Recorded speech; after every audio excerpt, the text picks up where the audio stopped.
May mga pagkakataon na ang katahimikan ay mas nagsasabi kaysa sa mga salita. May mga tingin na mas mabigat kaysa sa mga pangako.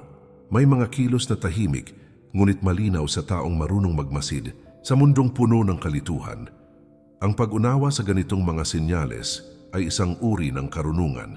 At dito nagsisimula ang paglalakbay mo sa mas malinaw na pag-unawa sa damdamin ng isang babae. Maraming lalaki ang nawawala sa ilusyon at haka-haka. Ngunit ang isang stoic ay hindi nalulunod sa emosyon kundi nagmamasid ng may malinaw na pag-iisip. Ang tunay na lakas ay hindi ang pagpilit ng damdamin ng iba. Ito ay ang kakayahang makita ang katotohanan kahit ito ay tahimik. Sa bawat senyales may aral na mas malalim kaysa sa simpleng pag-ibig. Kaibigan at kapatid, muli inaanyayahan kita na mag-subscribe sa ating channel para lagi kang updated sa mga bagong videos na aking gagawin at paki-share na din ito sa iyong mga kaibigan at tayo nang baguhin ang pananaw natin sa buhay. Ang filosofiya ay hindi lamang para sa isipan, kundi para sa araw-araw na buhay. Sabi nga ni Marcus Aurelius, ang kaluluwa ay nagiging kulay ng mga kaisipang pinahihintulutan nitong manatili. Kung nais mo ng mas malinaw na pananaw sa ugnayan at sarili, narito ang tamang lugar. Ang bawat video ay hakbang patungo sa mas disiplinadong isipan at mas tahimik na puso. Ang pag-ibig ay hindi lamang damdamin kundi isang pagsusulit ng karakter.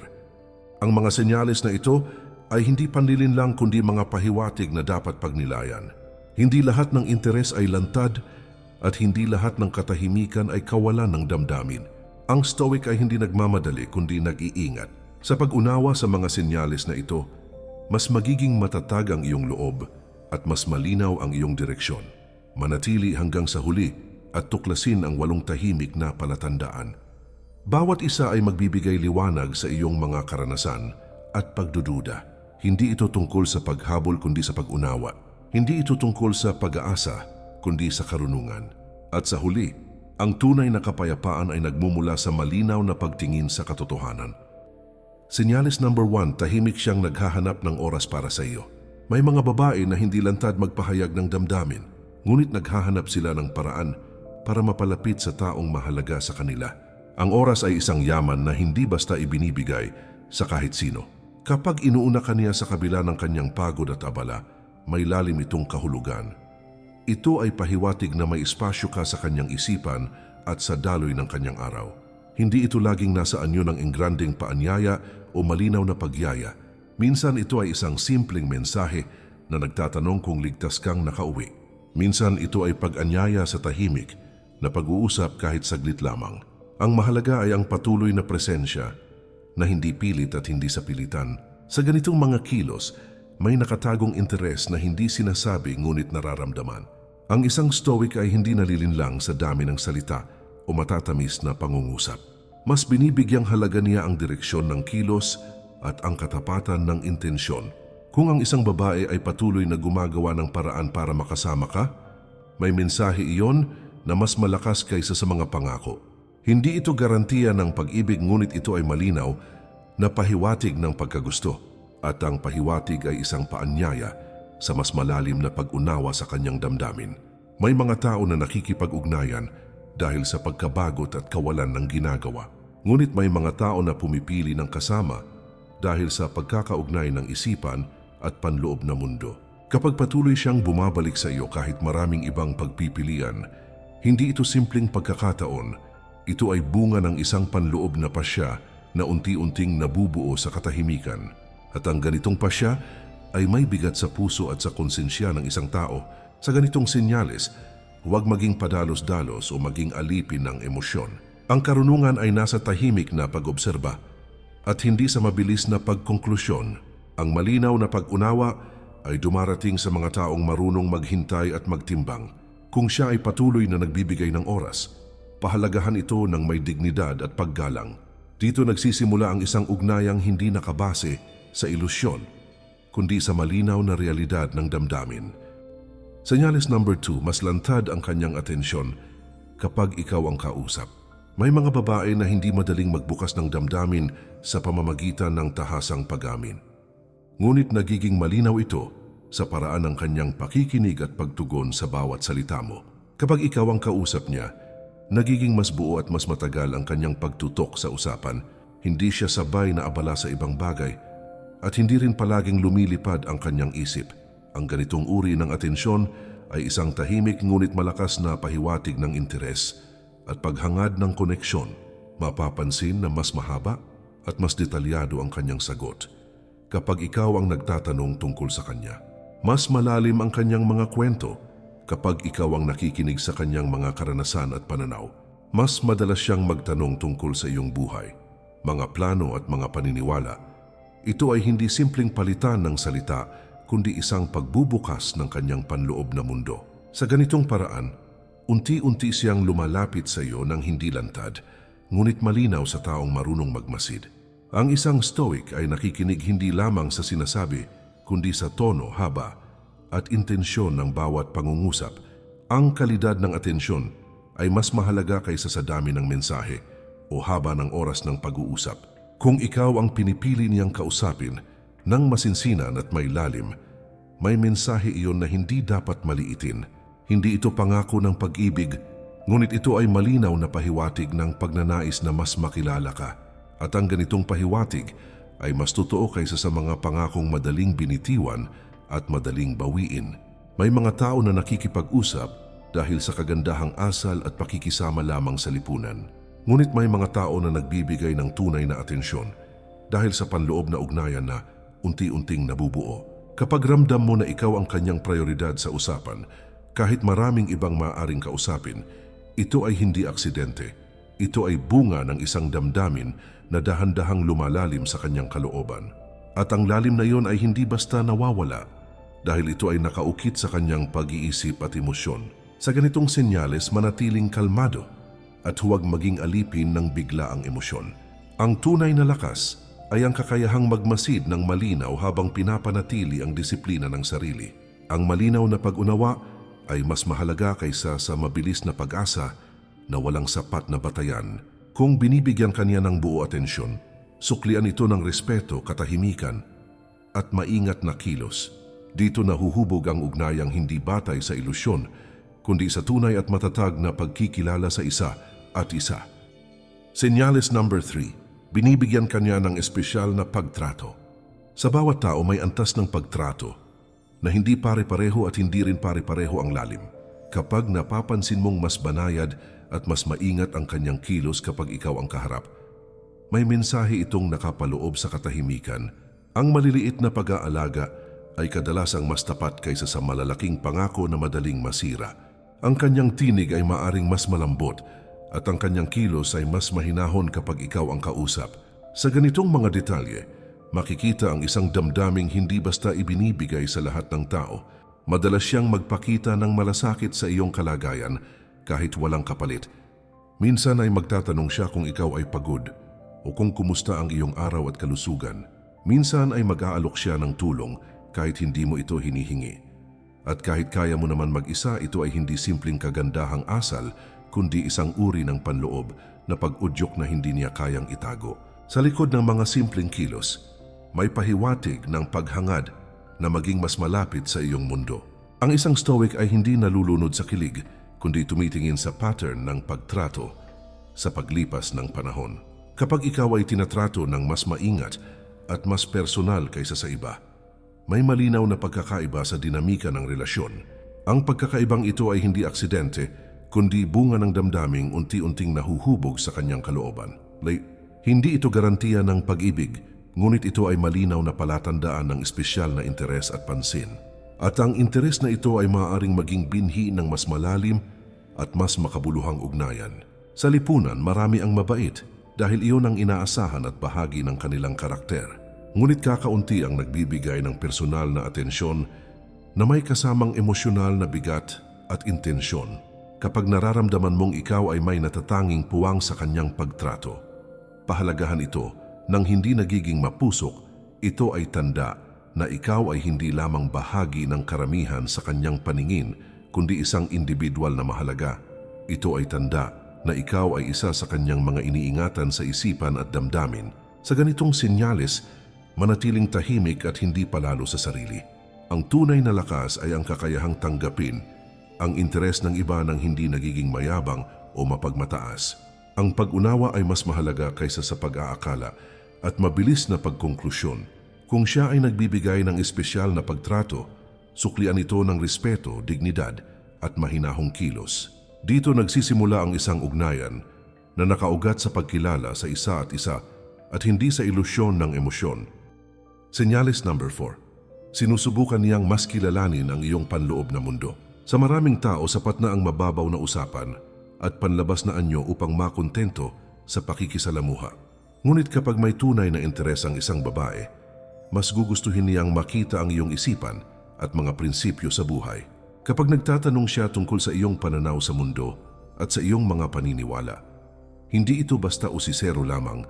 Ito ay tanda na nais niyang maunawaan ang iyong pagkatao sa mas malalim at mas seryosong antas. Sa ganitong paraan, binubuksan niya ang pinto patungo sa ugnayang hindi lang batay sa anyo, kundi sa diwa.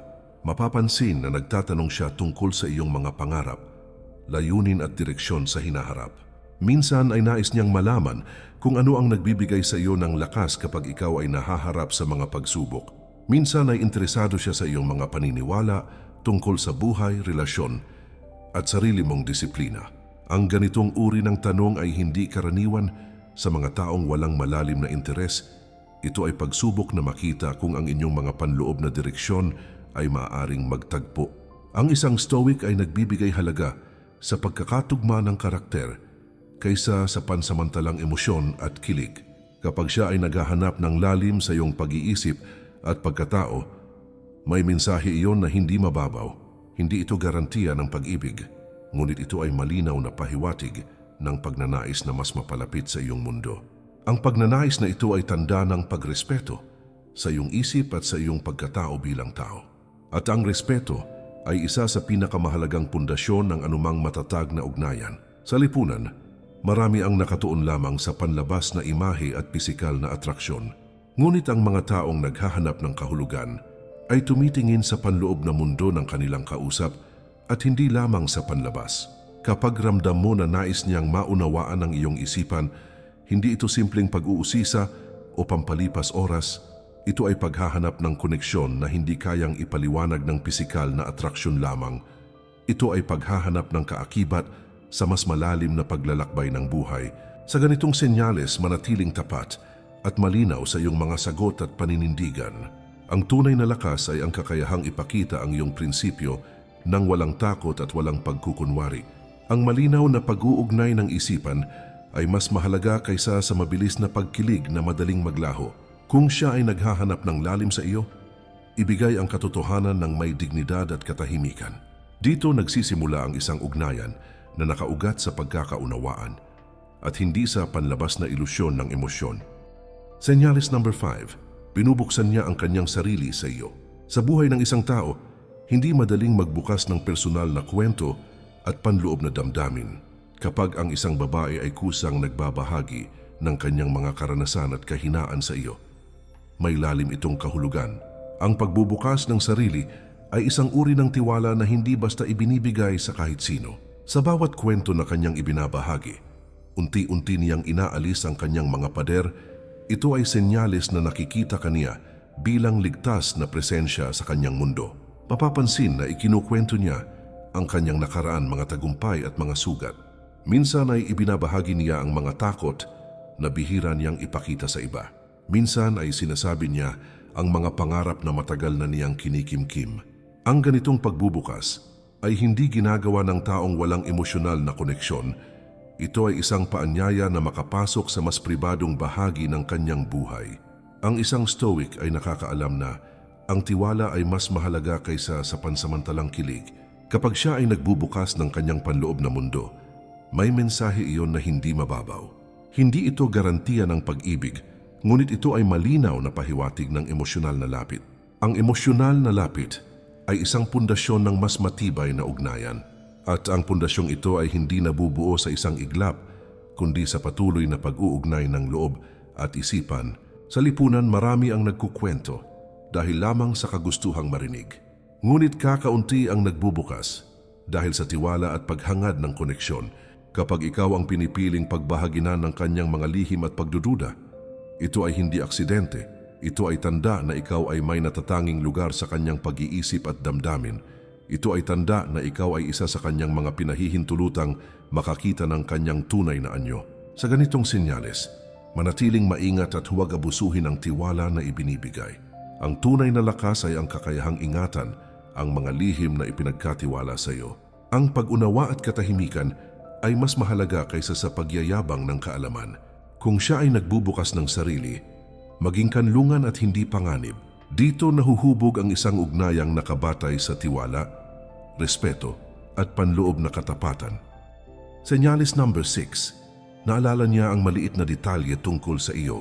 May mga detalye sa buhay na madaling makalimutan kapag hindi mahalaga ang tao.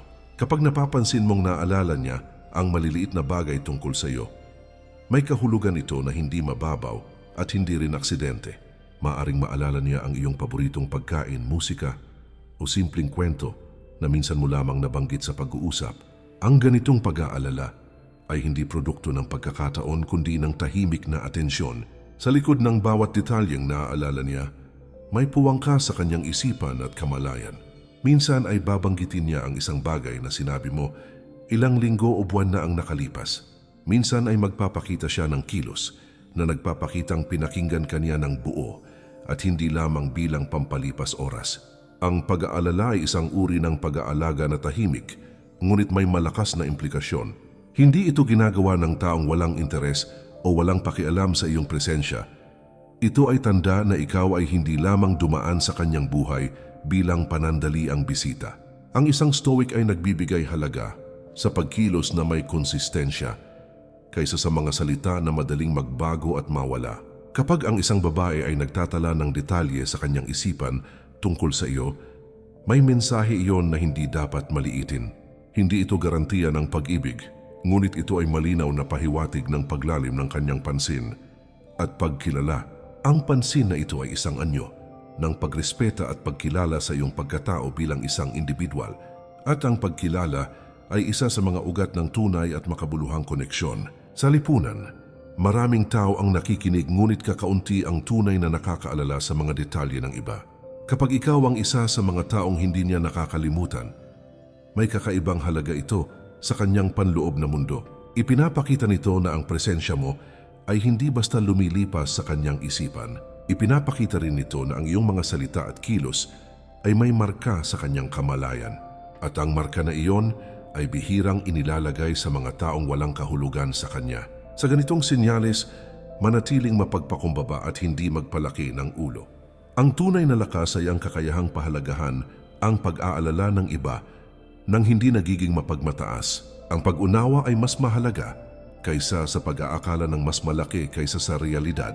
Kung naalala niya ang maliliit na detalye tungkol sa iyo, suklian ito ng paggalang at katahimikan. Dito unti-unting nabubuo ang ugnayang nakabatay sa pagkikilala at hindi sa ilusyon ng damdamin. Senyales number 7. Nagiging mas bukas ang kanyang body language kapag ikaw ang kasama. Ang katawan ay madalas magsalita kahit tahimik ang bibig at walang binibigkas na salita. Kapag ang isang babae ay tunay na komportable sa iyo, nagiging mas bukas, mas maluwag at mas natural ang kanyang kilos at postura sa presensya mo. Maaring mas madalas siyang humarap sa iyo kapag nag-uusap kayo at hindi niya itinatago ang kanyang ekspresyon ng mukha. Maaring mas malapit ang kanyang tindig at hindi siya umiilag o lumalayo sa tuwing ikaw ay nasa paligid. Sa ganitong mga kilos, may pahiwatig ng pagtitiwala, pagluwag ng loob at interes na hindi lantad na sinasabi ngunit malinaw sa marunong magmasid. Minsan ay mapapansin mong mas madalas siyang ngumiti kapag ikaw ang kaharap at mas nagiging buhay ang kanyang mga mata. Minsan ay hindi siya nagmamadaling lumayo kapag kayo ay magkatabi at may katahimikan sa pagitan ninyo. Ang kanyang mga galaw ay nagiging mas natural, mas banayad, at hindi pilit na ipinapakita sa kanyang kilos at galaw. Ito ay hindi simpleng gawi, kundi isang reaksyon ng isang taong komportable sa iyong presensya at sa enerhiyang dala mo. Ang komportableng presensya ay bihirang ibinibigay sa mga taong walang halaga sa kanyang panloob na mundo at emosyon. Ang isang stoic ay hindi lamang nakikinig sa salita, kundi nagmamasid sa kilos, ritmo at pattern ng pag-uugali sa paglipas ng panahon. Ang kilos ay mas mahirap dayain kaysa sa salita na madaling baguhin, kontrolin at manipulahin. Kapag ang kanyang katawan ay bukas at hindi depensibo, kapag ikaw ang kasama, may mensahe iyon na hindi dapat maliitin o ipagsawalang bahala. Hindi ito garantiya ng pag-ibig, ngunit ito ay malinaw na pahiwatig ng pagkagusto at pagtiwala sa iyong presensya. Ang tiwala ay isang tahimik na anyo ng paglapit na mas mahalaga kaysa sa mga pangakong madaling bawiin. Sa lipunan, maraming tao ang marunong magpanggap sa salita at kilos kapag may intensyon o pakinabang. Ngunit ang katawan ay kadalasang sumusunod sa tunay na damdamin kahit hindi ito sinasadya o kinokontrol. Kapag ang kanyang postura ay nagpapakita ng paglapit at hindi pag-iwas sa iyo, ito ay hindi aksidente o pagkakataon lamang. Ito ay refleksyon ng panloob na damdaming unti-unting lumalabas sa pisikal na kilos, galaw at ekspresyon. At ang ganitong refleksyon ay mahirap itago sa mata ng taong marunong magmasid at magmuni-muni sa katahimikan. Sa ganitong senyales, manatiling kalmado at huwag maging agresibo o labis na mapusok sa iyong kilos. Ang tunay na lakas ay ang kakayahang igalang ang espasyo. Kahit ramdam ang paglapit ng damdamin at presensya, ang pag-unawa sa kilos ay mas mahalaga kaysa sa mabilis na interpretasyon na walang sapat na batayan at pagmumuni-muni.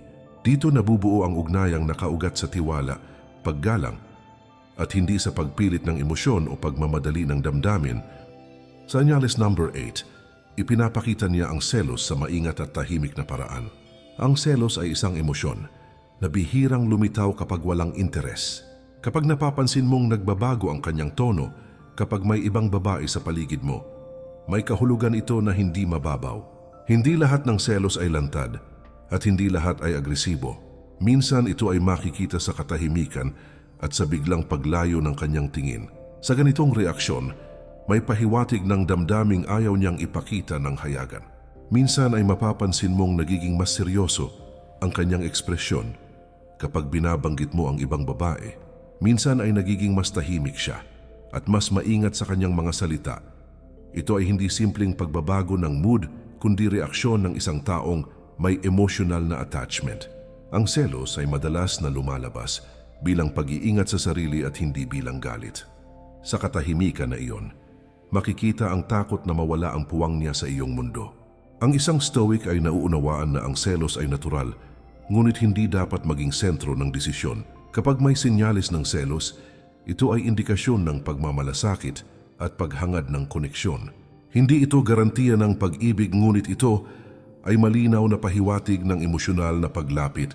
Ang emosyonal na paglapit ay tanda na ikaw ay may kahulugan sa kanyang isipan, at ang kahulugang iyon ay hindi basta nabubuo sa mga taong walang halaga. Sa lipunan, marami ang marunong magtago ng damdamin upang mapanatili ang dignidad. Ngunit ang selos ay madalas na lumalabas sa maliliit na pagbabago sa kilos at tono ng boses.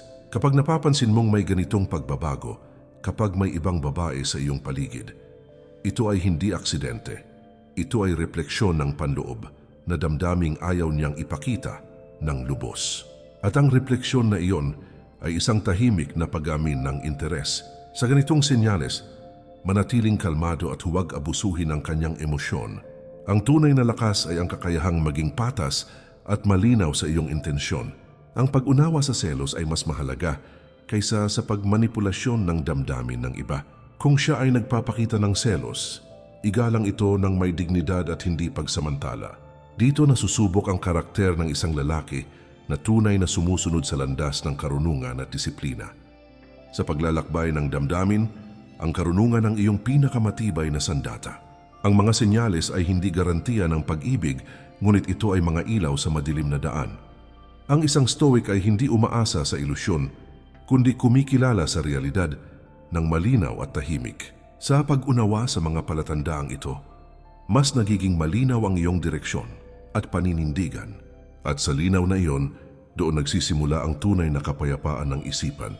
Hindi mo kontrolado ang damdamin ng iba, ngunit kontrolado mo ang iyong reaksyon at kilos. Ang tunay na lakas ay hindi ang paghabol, kundi ang pagpili kung ano ang karapat-dapat pagtuunan ng pansin. Kapag nakita mo ang mga senyales na ito, manatiling kalmado at huwag maging alipin ng emosyon. Ang dignidad at disiplina ay mas mahalaga kaysa sa pansamantalang kilig. Dito nahuhubog ang isang lalaking hindi basta natitinag ng pag-aalangan ng damdamin. Ang pag-ibig ay hindi lamang tungkol sa pagtanggap kundi tungkol sa pagkilala sa sarili.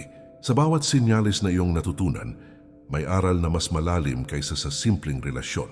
Ang karunungan ay ang kakayahang maglakad palayo kung kinakailangan at manatili kung may kabuluhan. Ang isang stoic ay hindi natatakot sa pag-iisa dahil alam niya ang halaga ng kanyang panloob na mundo.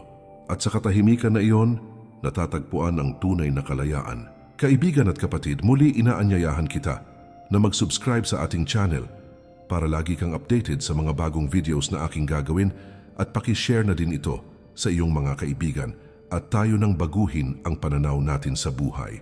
Ang bawat hakbang sa karunungan ay hakbang patungo sa mas matibay na pagkatao.